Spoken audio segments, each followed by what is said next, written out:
అరుణాచలం. ఇప్పుడు Insta, Facebook, YouTube ఎక్కడ చూసినా ఈ ఆధ్యాత్మిక క్షేత్రానికి సంబంధించిన షార్ట్సే కనిపిస్తున్నాయి.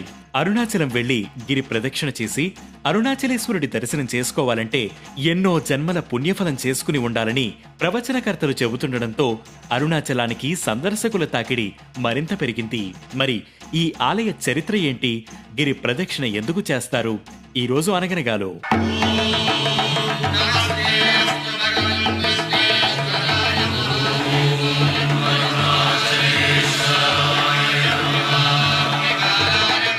పంచభూత లింగక్షేత్రాల్లో అరుణాచలం 5వ క్షేత్రం. చిదంబరంలో ఉన్న నటరాజస్వామి కోవెలను ఆకాశలింగంగా, కంచిలో ఉన్న ఏకాంబరేశ్వరాలయాన్ని పృథ్వీలింగంగా, శ్రీకాళహస్తిలో ఉన్న శ్రీకాళహస్తీశ్వరాలయాన్ని వాయులింగంగా, తిరుచిరాపల్లిలోని తిరువానైక్కావళ్లో ఉన్న జంబుకేశ్వర ఆలయాన్ని జలలింగంగా, తిరువన్నామలైలో ఉన్న అరుణాచలేశ్వర ఆలయాన్ని అగ్నిలింగంగా కొలుస్తారు. ఇవన్నీ దక్షిణ భారతదేశంలోనే ఉండడం విశేషం. అన్నిటిలోకల్లా అరుణాచల క్షేత్రం విశేష ప్రసిద్ధి పొందింది. ఈ క్షేత్రాన్ని శివుడి మూడో కన్నుగా కూడా భావిస్తారు. బ్రహ్మ, విష్ణువుల మధ్య జరిగిన ఓ వివాదాన్ని పరిష్కరించుకునేందుకు శివుడు జ్వాలా స్తంభరూపాన్ని దాల్చి దాని ఆది అంతాలను కనుక్కోవాలని చెబుతాడు. ఇద్దరూ వాటిని తెలుసుకోలేక ఓటమిని అంగీకరించడంతో శివుడు తన రూపాన్ని కుదించుకుని తిరువన్నామలై కొండ కింద శివలింగంగా అవతరించాడనేది ఇక్కడి స్థలపురాణం.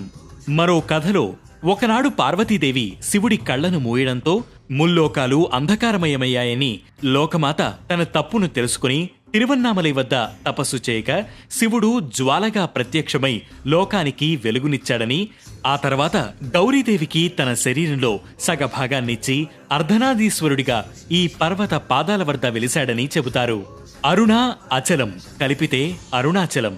అరుణ అంటే ఎర్రని, అచలం అంటే కొండ, ఎర్రని కొండ అని అర్థం. ఇక్కడ గిరి ప్రదక్షిణ వెనక ఓ పురాణ గాథ ఉంది. గంధర్వులు, దేవతలు, మహర్షులు మొదలైన అన్యలోక వాసులంతా తిరువన్నామలైకి వచ్చి భూలోకంలో ఉండే జీవరాశుల రూపంలో ఈగ, చీమ, శునకం, పక్షులు, పశువుల రూపంలో వచ్చి అరుణాచలేశ్వరుడి గిరి చుట్టూ ప్రదక్షిణలు చేశారట.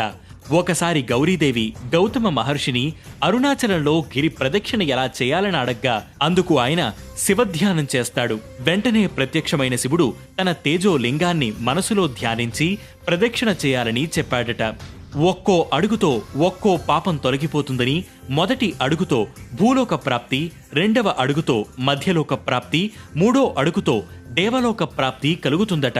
మానసిక పాపాలు, వాచిక పాపాలు, శారీరక పాపాలు నశిస్తాయని, గిరి ప్రదక్షిణం పూర్తి చేస్తే జన్మ జన్మల పాపాలు నశిస్తాయని చెప్పాడట శివుడు. అందుకే అరుణాచల క్షేత్ర గిరి ప్రదక్షిణ అంతటి ప్రాచుర్యాన్ని పొందింది. కలియుగంలో అరుణాచలంలో గిరి ప్రదక్షిణ చేస్తే వారికి 100 అశ్వమేధ యాగాలు చేసినంత ఫలితం కలుగుతుందని సాక్షాత్తు శివుడే గౌతమ మహర్షితో అన్నట్లు పురాణాలు చెబుతున్నాయి. అరుణాచలంలో చాలా మంది పౌర్ణమి రోజునే గిరి ప్రదక్షిణ చేస్తుంటారు. ఇక గిరి ప్రదక్షిణ చేసేవారు అరుణగిరి చుట్టూ కొలువుదీరిన అష్టలింగాలను దర్శించుకుంటూ ప్రదక్షిణ పూర్తి చేస్తారు. చిదంబరాన్ని దర్శించిన, కాశీలో మరణించిన, తిరువారూరులో జన్మించిన ఎలాంటి మోక్షప్రాప్తి కలుగుతుందో అరుణాచలం అనే పేరును పలికితేనే అంతటి ముక్తి కలుగుతుందనేది భక్తుల విశ్వాసం.